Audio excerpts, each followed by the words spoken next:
Good afternoon, ladies and gentlemen. It is my great pleasure to welcome you tonight to the last, but hopefully not least, day of the copycamp conference.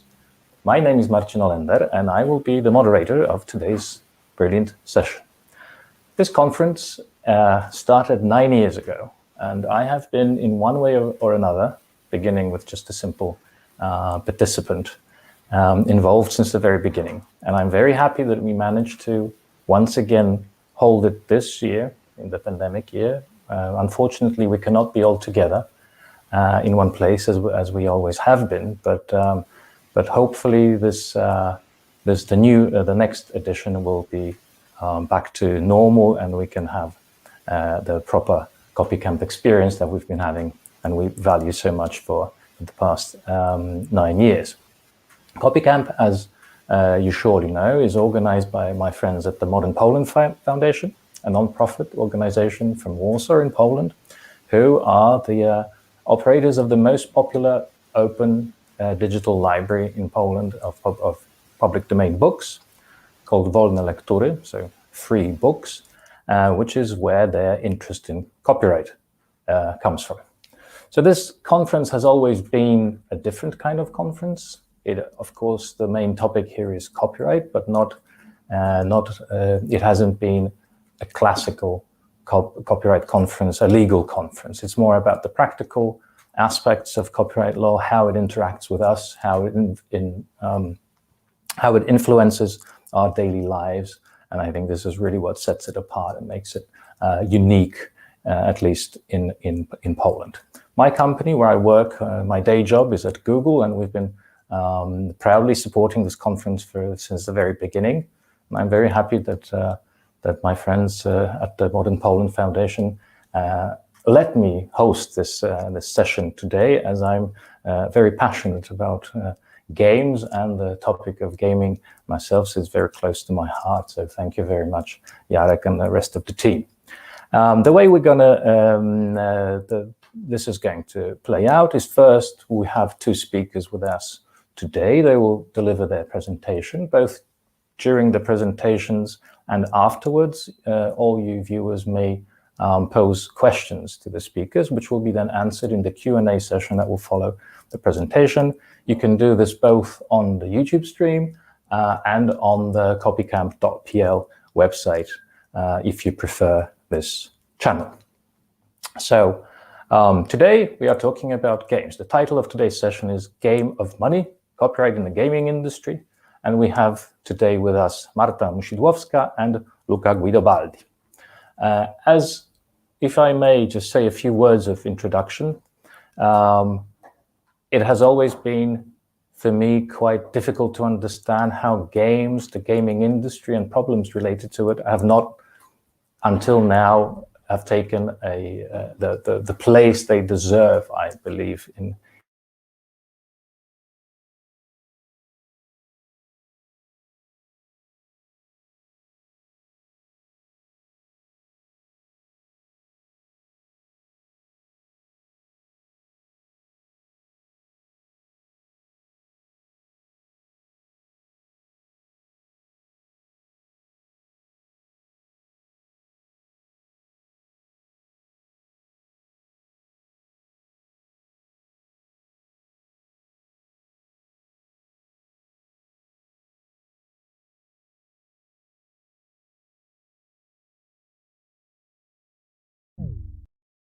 from outside of Poland. The most valuable company in Poland in terms of market cap is actually a gaming company, CD Projekt, the makers of the Witcher games, of which we'll hear a little bit more in a moment from Marta.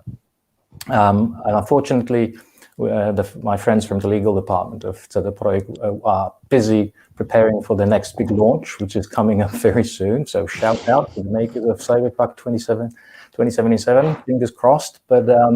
But I'm mentioning them.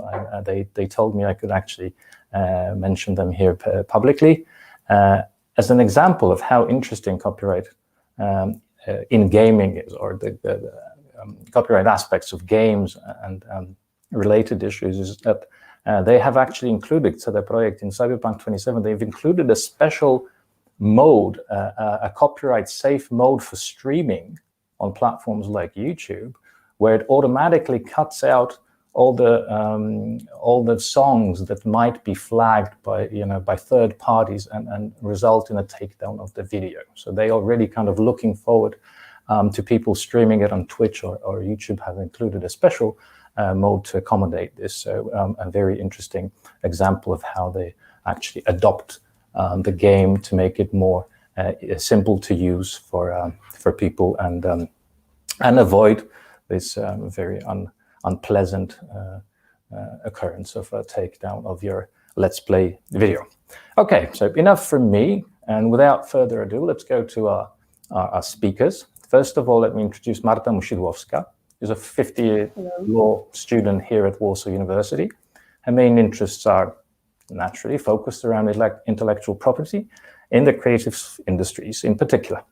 She is a member of the Youth Internet Governance Forum, Poland, the European Horizons, and Women in AI, an organization of artificial intelligence enthusiasts from various communities. Very, very nice. She is published in Rzeczpospolita, a leading daily here in Poland for all you foreigners, pospolita.eu, and as a non-lawyer, the Poznań Świat magazine, which I understand is a travel publication. That's true. Yes, okay. So the title of her presentation is The Witcher in Bronowice, or Copyright in the Face to Easter Eggs in Computer Games. So, The Witcher, my favorite franchise. Marta, please take it away. Thank you very much for that introduction. I hope you can hear me well right now and see for that moment, because I'm going to disappear in a few seconds because I want to display you my presentation. As Martin mentioned, I would like to talk a little bit today about Easter eggs. So let me just maybe share my screen with you. I hope it will be fine. Just a sec. Can you see it?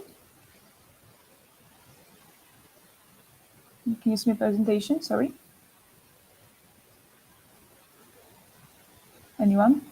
Please? Oh, okay, I can see it. Okay, so according to the Dutch historian Johan Huizinga, human culture actually has arisen and developed in play and as a play. And for centuries, its perfect embodiment has been present in games, widely understood games, from playing cards for board games like Monopoly.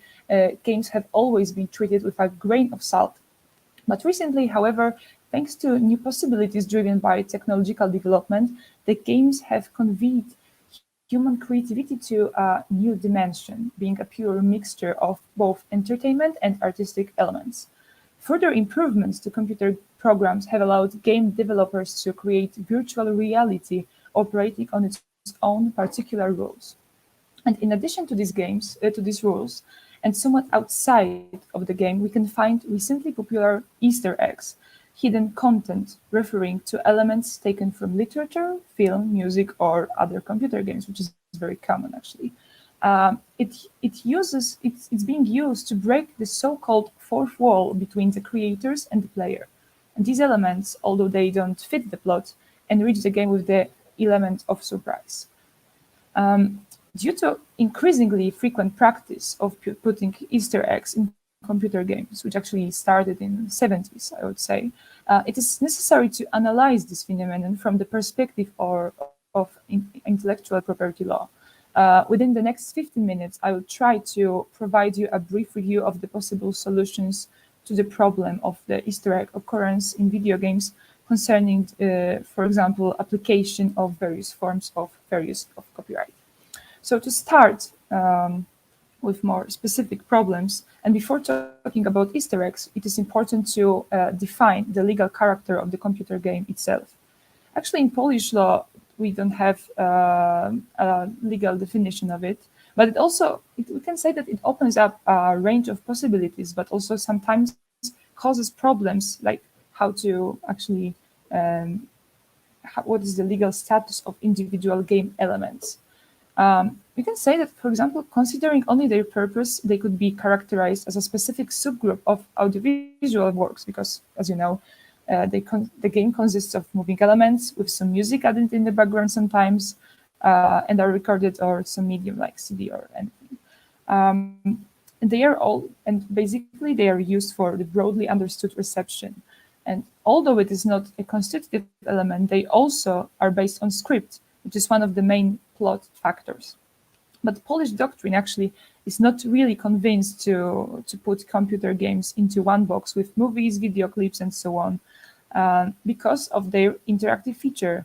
Video games enjoy much greater freedom than other audiovisual works, and they allow the interference in the game story in a very wide character.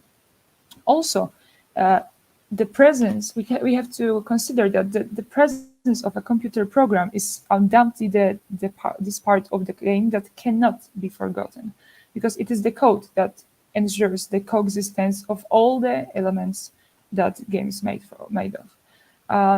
But the copyright protection of computer programs is definitely more restrictive than the regulations of common copyright law.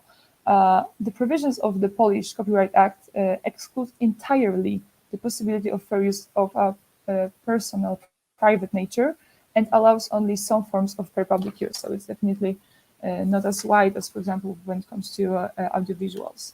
In my opinion, therefore, the best approach is the functional approach to the problems, and following the direction chosen by Richard Markiewicz after Paul Goldstein in Richard Markiewicz's book. We have to concerning computer programs, the provisions concerning computer programs or audiovisual works should apply to certain parts of computer game. For example, when we want to talk about the code, then we apply computer programs provisions, and when we are talking about visual aspects or music and so on, we have to provide audiovisual works provisions. In order to find an answer to the question of what are Easter eggs, it is necessary to analyze them from the point of view of our Polish Copyright Act. As we know, as I already mentioned, Easter eggs are based on someone else's intellectual property, sometimes using a given element in totally original shape, distorting its initial form to a recognizable degree. As I said, a computer game should be governed by the provisions relating to both computer programs in terms of the engine and audiovisual works in relation to graphic elements. The adoption of such a solution allows actually the consideration of which of the fair use forms could be possibly a solution to the problem. So now we have to think about which part of public use might be considered here. So general boundaries of the public fair use are set out in Polish copyright law in Article 35, stating that the fair use may not infringe the normal use of the work or violate the legitimate interests of the author. The normality required here should be consistent with the socially accepted interests related to the freedom of creativity.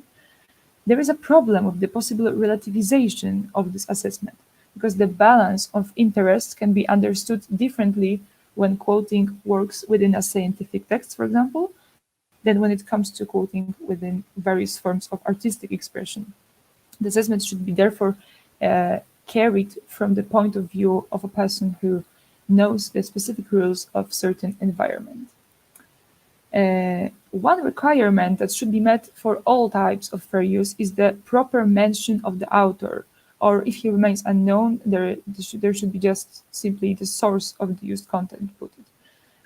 And I did something maybe a little bit strange, but to check whether Easter egg developers fulfilled their duties concerning these particular regulations, I had a look into the so-called end credits of the game, and trust me, that's not as good as as the game itself. And unfortunately, after scrutinizing them, it appeared that there were no names of authors of the certain particular Easter eggs. So I thought that maybe we cannot read Easter eggs as specific type of permitted use of fair use, to be specific. So let's maybe have a look into those fair use provisions and fair use aspect, and let's start from quotation. For the legal use, two conditions must be met: the condition of citing the work in a recognizable form for the recipient, and the condition of the purpose of such quotation existence in the work. It is possible to transform the work in such a way that it is necessary to put it to the rest of the work. So, for example, a movie may cite literature, or a game may cite a movie, and so on and so on. And similar now, let's move to some examples. A similar type of quotation use can be found in The Witcher 3, Blood and Wine. During one of the side quests, the drunk man shouts words known from Macholski's Eksmisja, known for Polish recipients, maybe not for people from abroad, with the words ciemność widzę, widzę ciemność, which in English it's darkness I see the darkness. It is for the, as I said, for the Polish viewer, linking this sentence with the cult film is practically inevitable. But the question is, however, if we can treat this as a quotation, actually. This particular one had actually been analyzed by the court from the point of view of its use without the author's consent. The director of the movie, Macholski, brought an action against the radio, which radio actually used this phrase, for damages due to infringement of its copyright and committing an act of unfair competition by the radio. And the Macholski actually argued that due to the wide definition of individual character of creation and the high recognition of the given expression, this particular sentence deserves copyright and legal protection. The court therefore actually found that this cult phrase doesn't have original character, and stated that the effect of creativity it's reduced only to a short rhetorical figure, and it's too general to have a copyright protection, and it has only a value of an idea. Discussing the quotation, we shouldn't forget about the requirement of the purposefulness, as I said.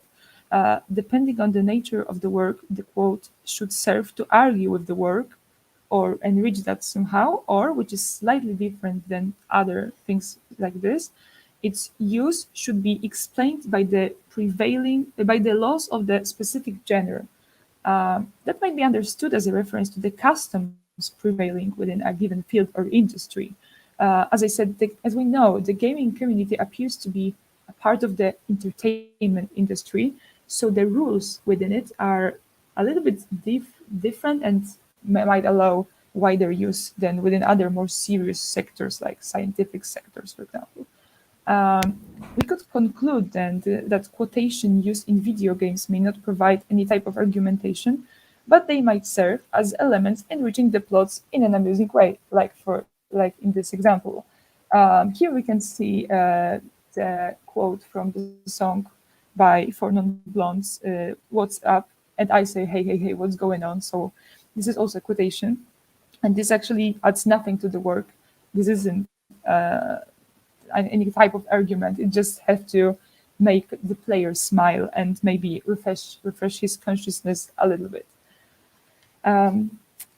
Let's leave the quotation for now, and I would like to move now to parody, because parody is being called actually a safe harbor for video games developers. The parody is something which allows to ridicule a style, a work or genre, but by imitating and to transform the work somehow. What's very interesting, like parody doesn't exist after the original work, but in a legal sense, actually, it's enjoys the denomination of independent work. But how to do that? Like, what are the requirements for the parody to enjoy the independence? So it should always have a critical function, providing some creative elements, bearing in mind also the existing moral rights of the original author. The parody should also apply to those elements of the parodied work which are separately individual creations, because if we use not individual original creations, there is no infringement. So we use an idea, so we don't need to defend ourselves with the provisions on parody. So where can we find a parody, for example? So here another example from The Witcher, actually one of my favorite ones, but the next and the next and the next was probably actually even better, in my opinion. But here we sometimes we have some characters from another universum, or we can see that the developers provided some characteristic elements of their behavior, like posture, movements, or the specific text lines, and so on and so on. Here we can see the line that figure from Assassin's Creed by Ubisoft, and Geralt passing by just says, "Guess they will never learn." And actually, it's a reference to the so-called leap of faith performed by the assassins, mainly to hay carts. But here we can see that they didn't manage to do so, which is an obvious humorous commentary to the attempts made by the players during the game. What's important, the joke is obvious only for the game for the gamers, and depends on the knowledge of the Ubisoft game. Because if we don't play, we can say that we can perceive this message literary and assign the authors of the elements of the producers of The Witcher that we will not find it as an Easter egg. Situation is slightly different with works from outside the computer games industry. In The Witcher 3 Blood and Wine, in one of the side quests, we can discover a notebook of Smeagol Serkis in which the loss of his beloved spoon is described. Easter egg is, as you probably know, is a direct reference to the character of Gollum from The Lord of the Rings. The creators of the game tried not only to transfer the name, but also diminish the role of the most important object in the trilogy, which is, of course, the ring. Here, Gollum regrets the words with, "I've lost to him my dearest, my treasure," and stuff. And in original, it's "my precious." So it's also very similar to the original. And finally, I think my favorite one, there are also some Easter eggs that modify the original so much that it is difficult to even associate them with an original. So it's a perfect example of that. It's a bird wearing a red short blouse, similar to the one that Winnie the Pooh has worn. And the Witcher kills the monster, and then he can collect his very precious stuff, for example, a barrel of honey. In this case, the transformation is so far-reaching that if without the red shirt, we wouldn't recognize the Winnie the Pooh. Besides the fair use as a safe ground for an Easter egg implementation, the time can also be a good ally for game developers. In The Witcher 3 Wild Hunt, Hearts of Stone, while performing one of the tasks, the player goes to the village of Bronowic, where a wedding feast takes place in a mansion similar to the one described by Wyspiański in his drama Wesele. So here you can see how it's in game, and this is the feast in the mansion in the real life.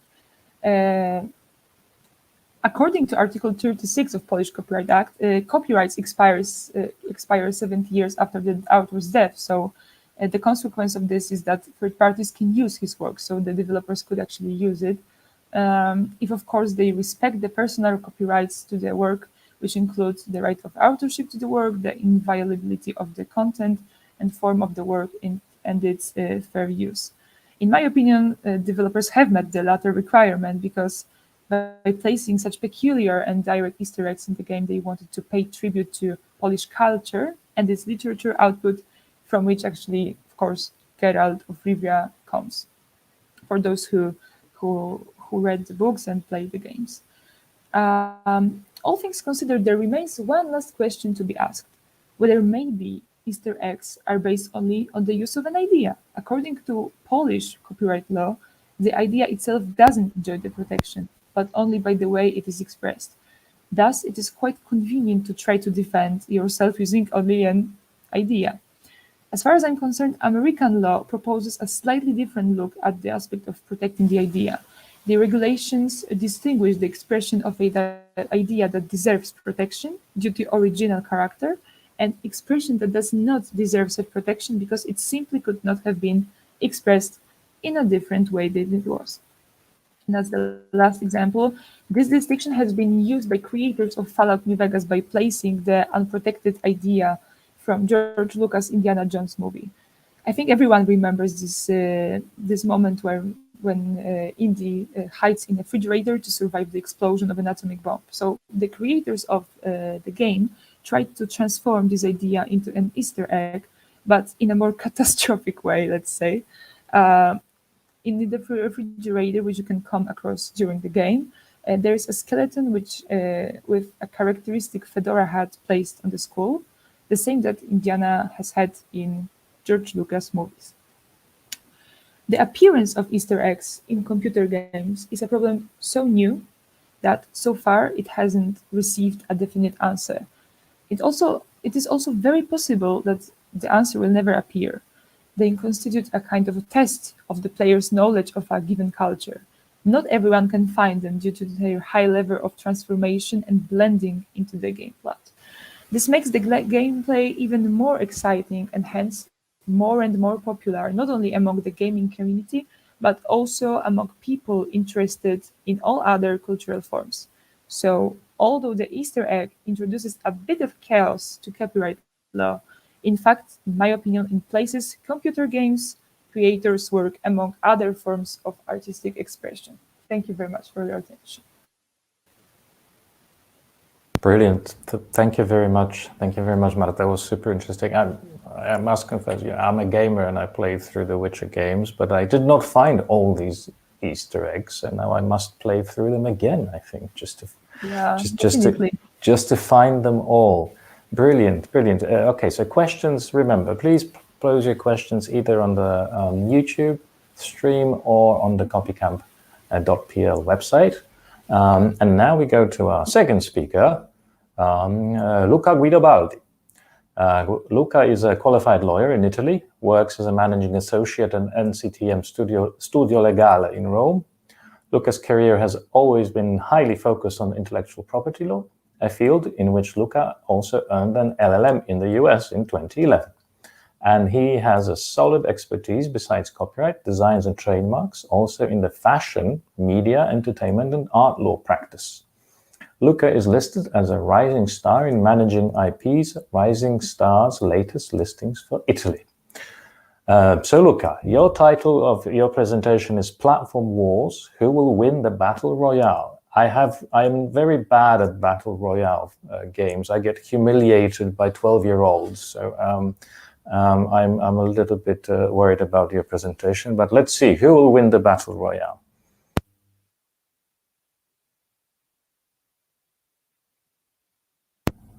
I can't hear you, Luca. Okay.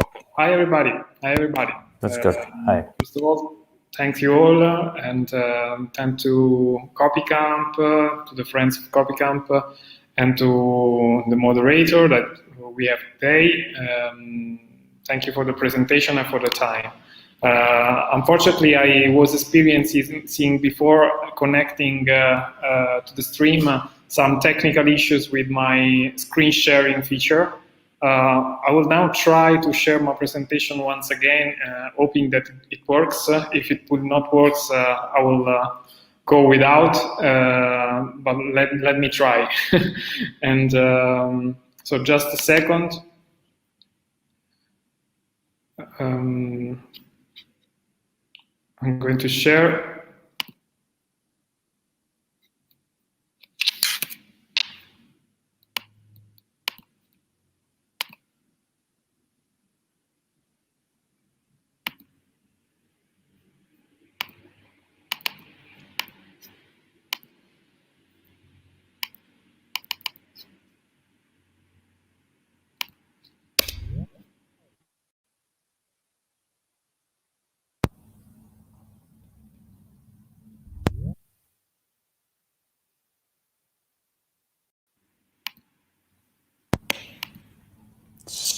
Something's happening, but I think we still can't see a presentation, Luca. Just a second. Let me try once again. I don't know why.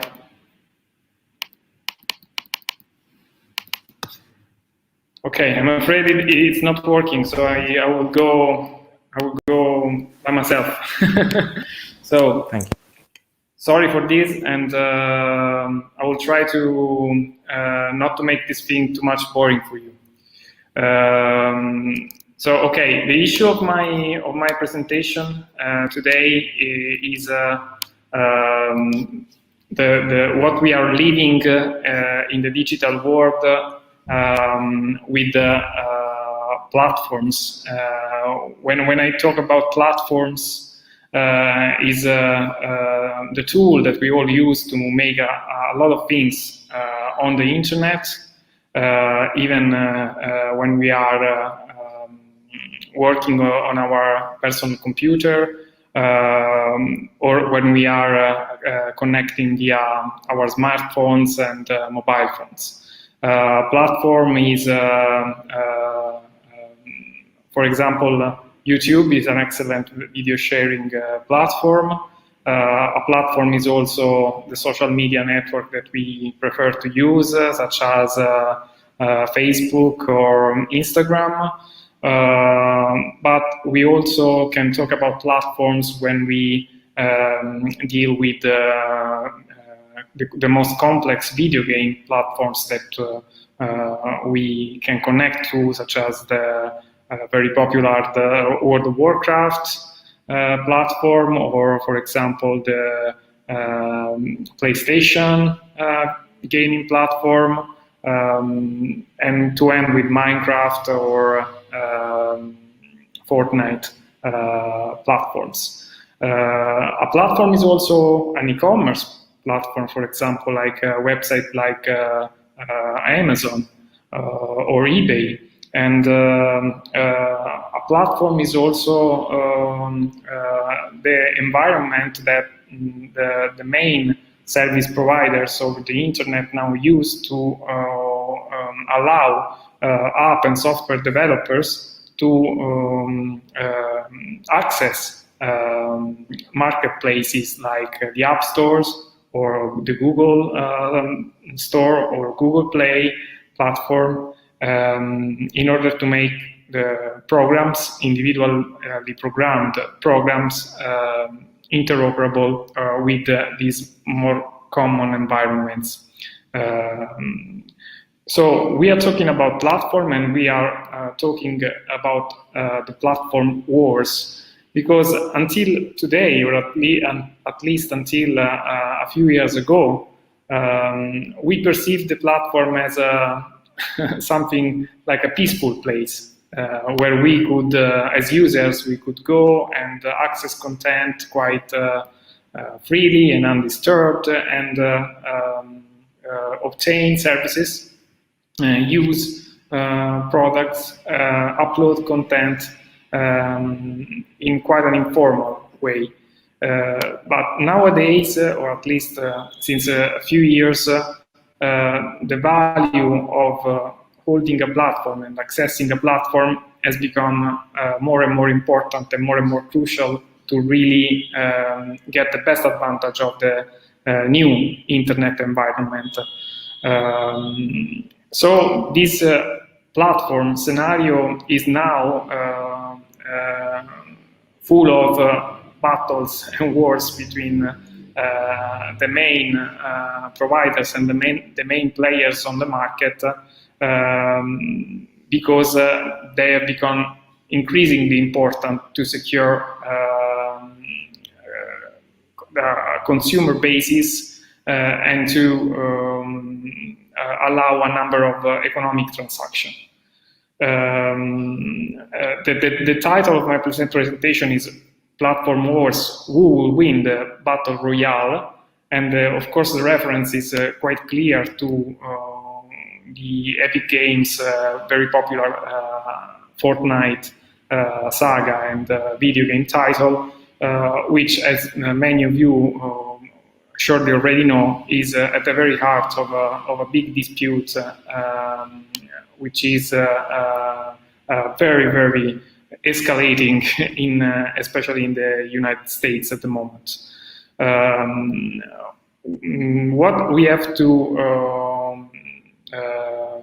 think about before going deep in seeing what is happening with Epic Games in its clash with mainly with Apple, but also Google was involved and is involved right now, is that the internet and the platform internet that we know nowadays has become very, very important, especially in this pandemic scenario that we are living in unfortunately, in these weeks and in these months.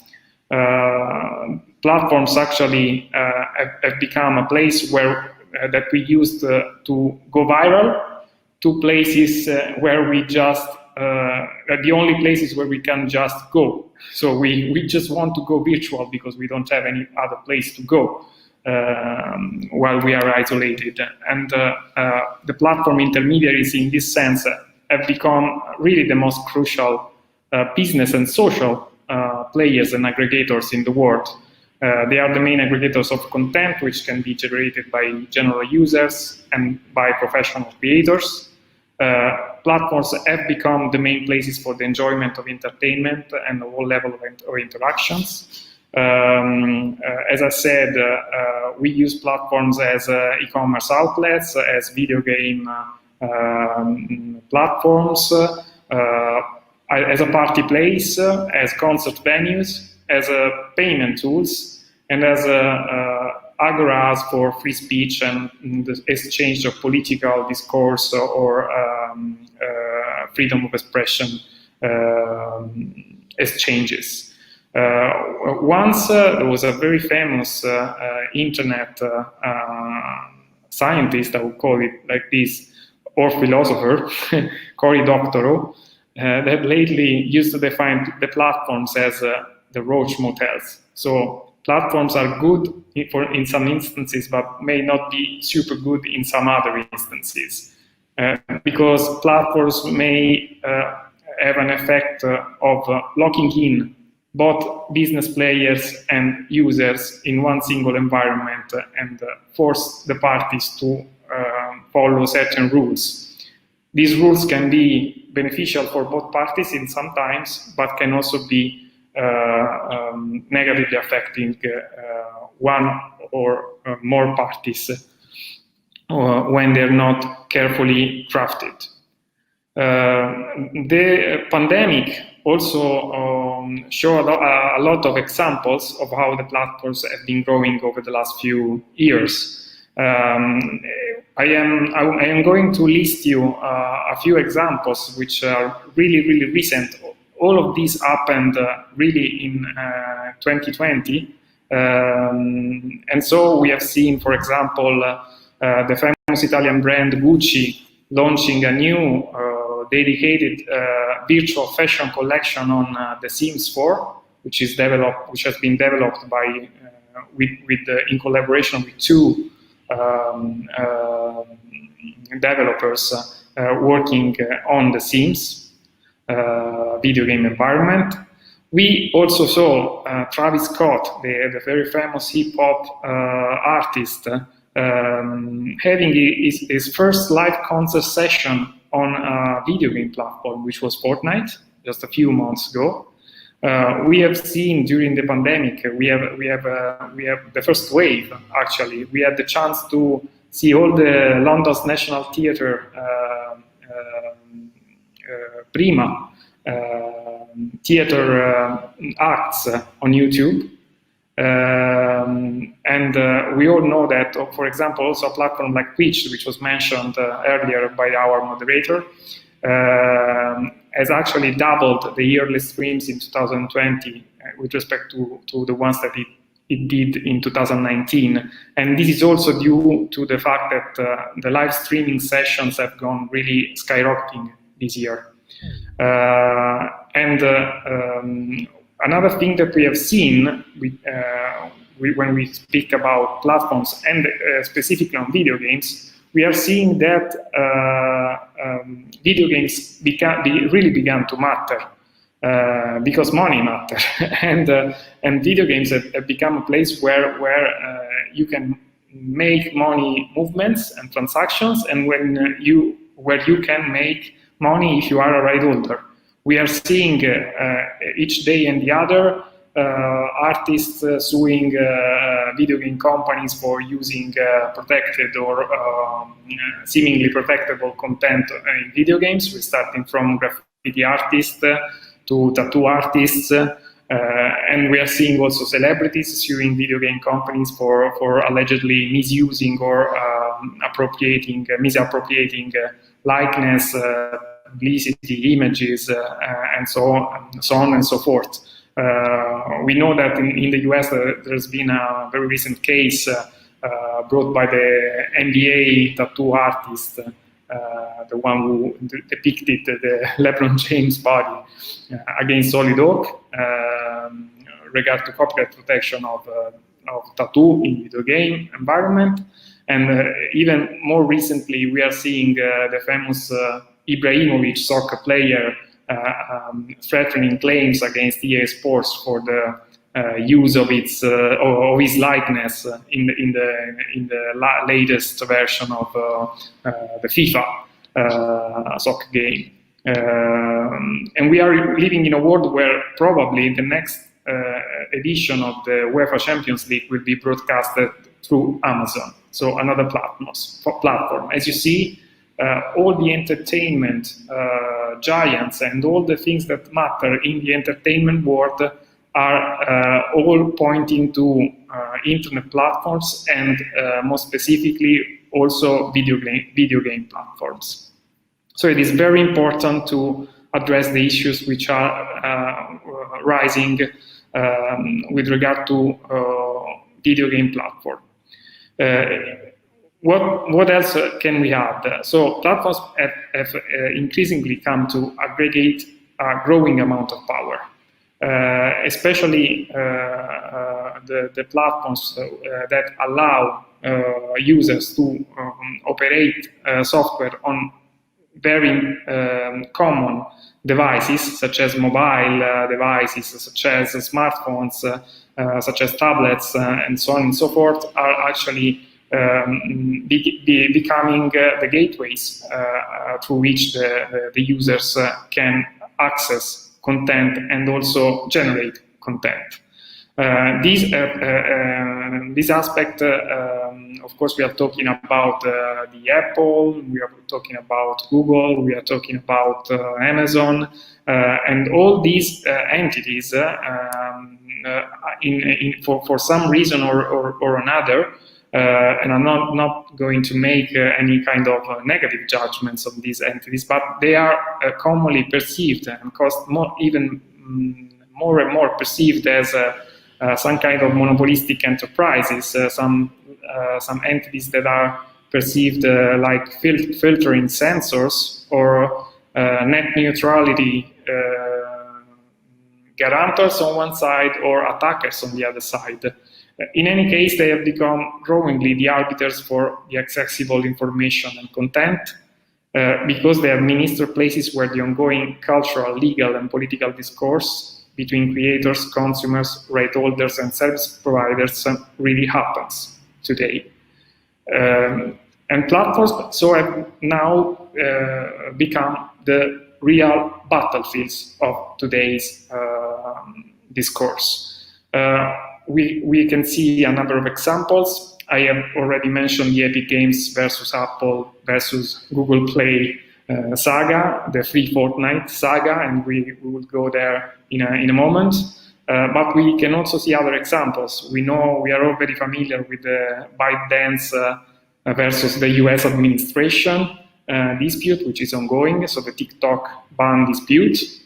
We are also probably familiar also with the claims that have been raised by Spotify versus Apple before the EU antitrust, before the EU Commission with regard to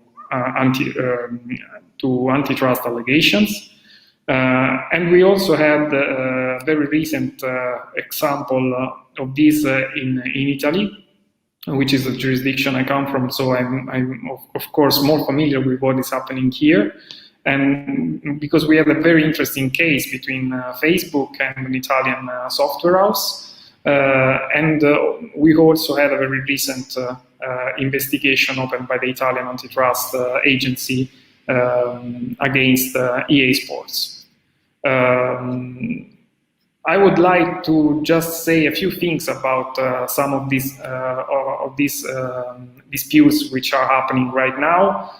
Just to remark what I was saying some minutes ago. Platforms have become crucial.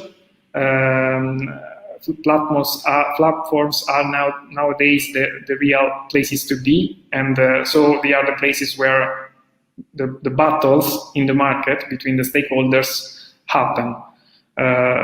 With regard to the Epic Games versus Apple, the Fortnite saga, so what was the matter here? The matter was that the Epic Games developers had developed a direct payment tool via the Unreal Engine environment to allow Fortnite in-game purchases. And this tool actually allowed the Apple proprietary in-app purchase system to be skipped. And everyone knows that Apple charges a 30% commission fee on each in-app purchase. So as a consequence of this tool developed by Fortnite, the Fortnite app was actually removed from the App Store because Apple claimed that there was a breach of the terms of services, because when a developer signs a development agreement with Apple to upload their stuff on the App Store, they sign let's call it a service agreement, but it is a license and it is a number of other things, legally speaking. And according to Apple, this amounted to some kind of willful circumvention of Apple rules and terms. It is interesting also the way how this matter escalated also from a communication standpoint. It is great to see that actually Epic played the part of the victim and mocked the famous 1984 Apple commercial, creating a new commercial actually saying that Apple was the big brother, exactly like Apple in 1984 said that Macintosh would have saved the world from the big brother. In any case, Epic filed a civil complaint before the Northern District of California in the US. The matter further escalated because Apple banned also Epic's Unreal developers' access to the App Store. In the meantime, Fortnite was also banned from Google Play, from the Google Play platform, almost for the same kind of reason. Actually, the matter has already arrived before the desk of the judges, and actually a judge already prompted Apple to reinstate Unreal access to the Epic Games developers. But it did not revoke the app ban, because the matter is it has to be adjudicated. Actually, there will be a bench trial with a first hearing in May 2021. So the case is still hot, but we are seeing that here. So one of the biggest video game platform owners, which is Epic Games, and one of the biggest general platform owners, which is Apple, are really battling hard on these kind of matters. Luca, apologies. I must, for fairness' sake, ask you to conclude your presentation. Yes, I know I run out of time. Thank you. What I wanted to share with you is that we are not sure who will win the platform wars, if there will be the guys who run the platforms, the biggest one, or the creators and the developers, or if these wars will be won by the consumers, by the end users. At the end of the day, the problem here is to grant access to developers and fair access to the users, and give them an environment where they can exchange content, and they can, and where, of course, right holders, all of them, even those running the platforms, can be awarded some reward for the work that they do. Of course, platform power should be equal to platform responsibility and liability. And of course, platform cannot just be locks or some sort of monopoly tool, unless they are seen to be worked for the common good. One final question is that, what about the platforms in the framework of the EU recent DSM directive, and do we think if that the directive frames a good answer to these kind of things that are really happening right now?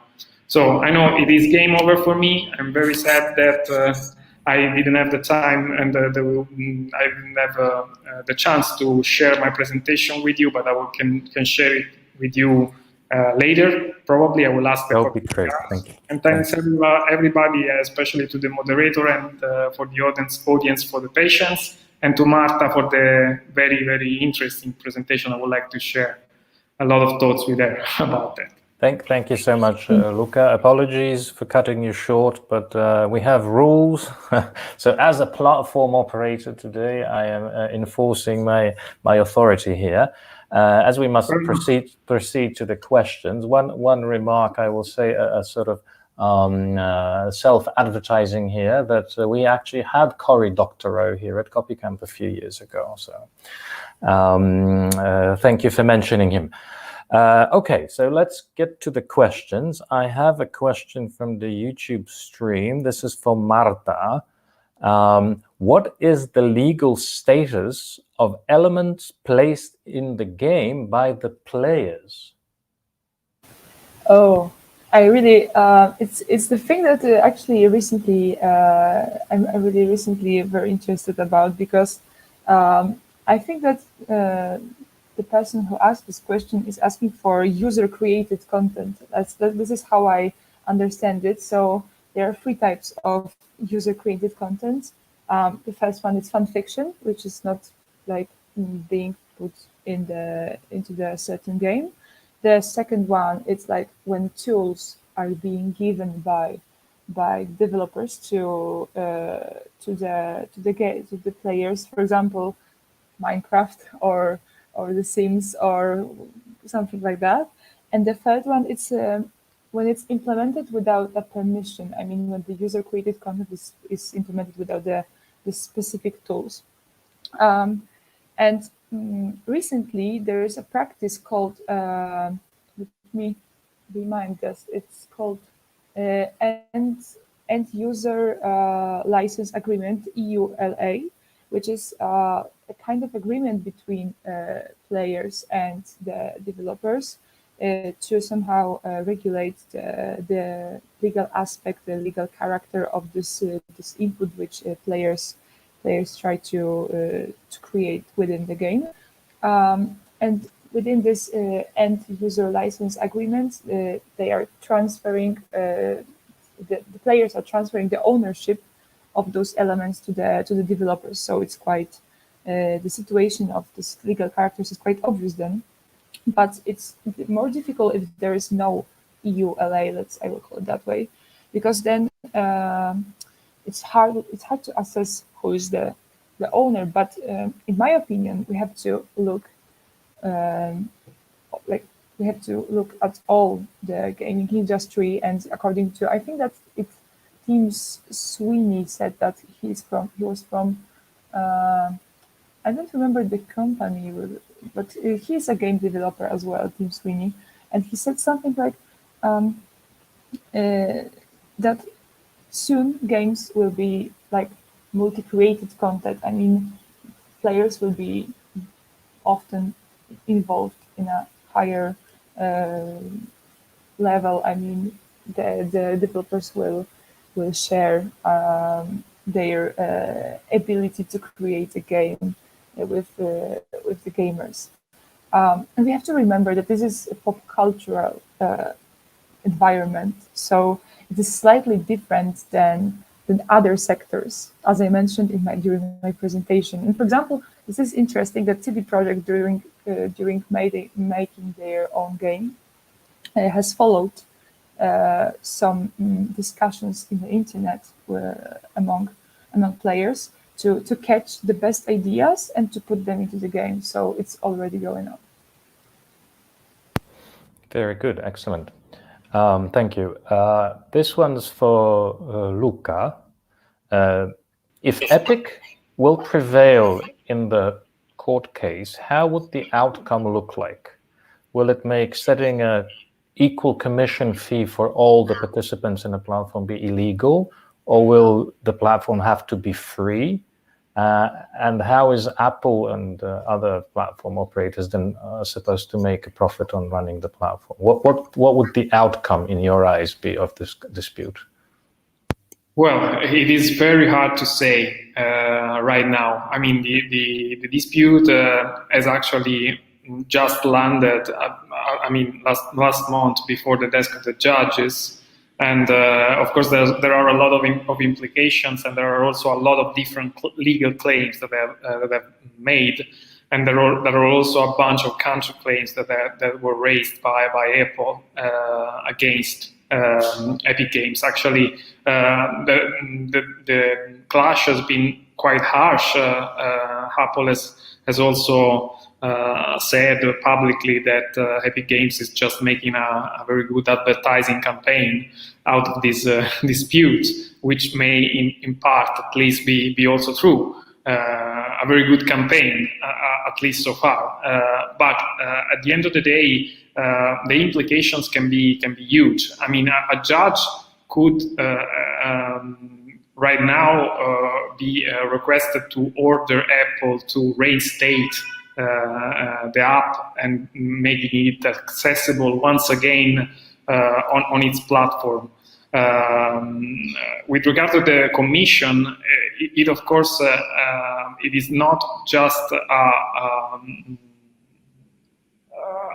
fact that Apple charges a commission for in-app purchases. The issue is if Apple gives the users another chance of making the same purchases throughout the system, and if it charges fair remuneration.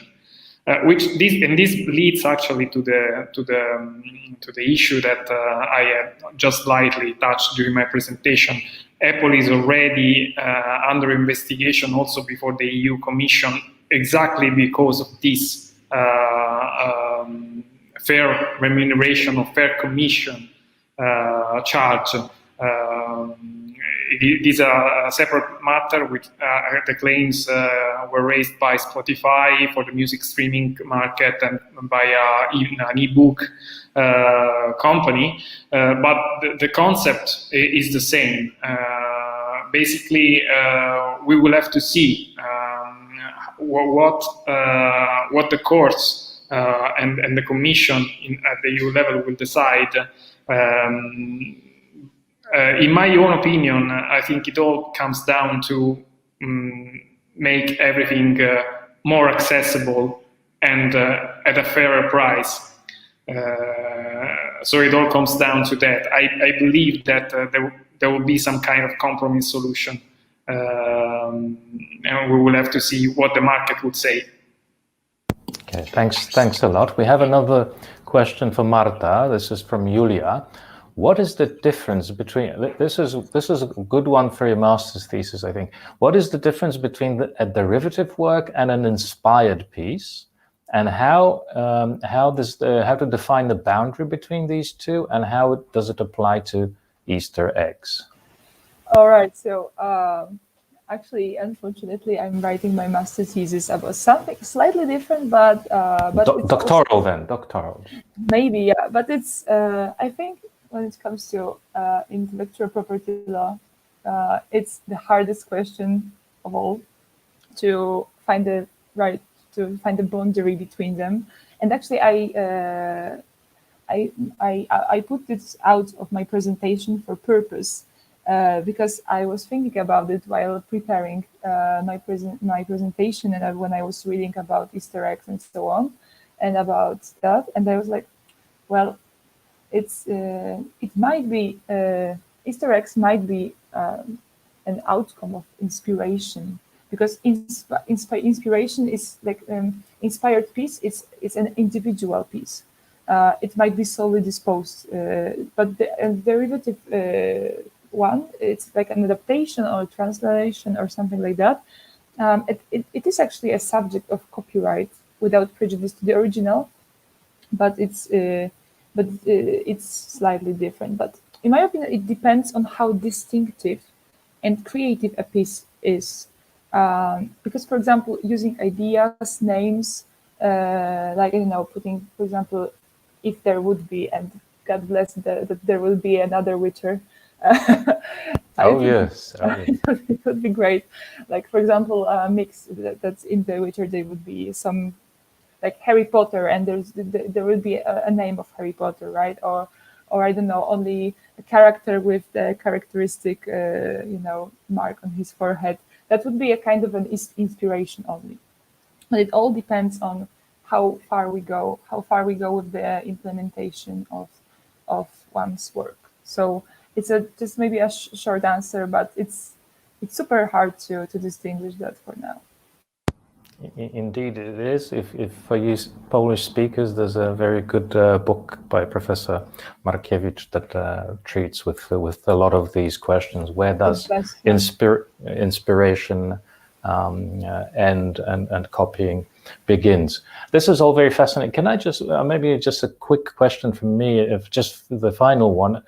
Has this been settled in the US under fair use doctrine? What's the status of Easter eggs, and has there been any case from the United States on this? Actually, as far as I know, there haven't been any. But there actually, when I was because I decided to get into this topic more because my friend many years ago told me about, well, Marta, there's something called Easter eggs, and I was like, wow, what is this? And then I started to read about it, and then when I was playing games, I was searching them and looking for them.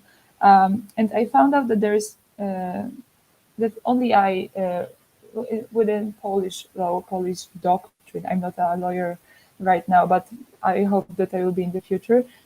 Only I wrote about Easter eggs and their character from the legal point of view. And there is one article also from the point of American law. But I wanted to, I didn't want to look at it, not to get too inspired. I wanted to have my own work. But as far as I know, there's no, because there's no, there's nothing in the court going on. But because, as I said, computer game industry, it's super different than other industries because they prefer to do everything out of the court. I mean, by agreements, settling something down and stuff like that, because it's very important to them to have their reputation on a high level at the first thing. And as I know, the only firm going to the courts very often it's Nintendo. The only cases which I know from the US point of view, it's Nintendo is always involved. So that's true. It's super different. As I said, for example, even the concept of idea is super different in Polish law and US law, because in Polish law, idea can be used without any permission.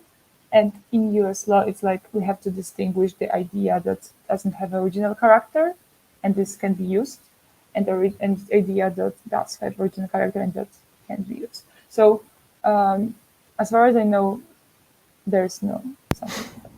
Well, great. That's still an open question then. Very interesting. Thank you very much to both of our speakers tonight, Marta Musidłowska, Luca Guidobaldi. Thanks so much for your presentation. Thank you for everybody who's watching, who's still sticking with us on a Friday evening. Thank you very much. And since this is the last day of copycamp and the last session, please welcome here on the couch with me, the chairman of the Modern Poland Foundation, Jarek Lipszyc, for some closing remarks. Okay, so thank you, everyone. Thank you for being with us for the past 5 days and for asking so many questions to our honorable guests.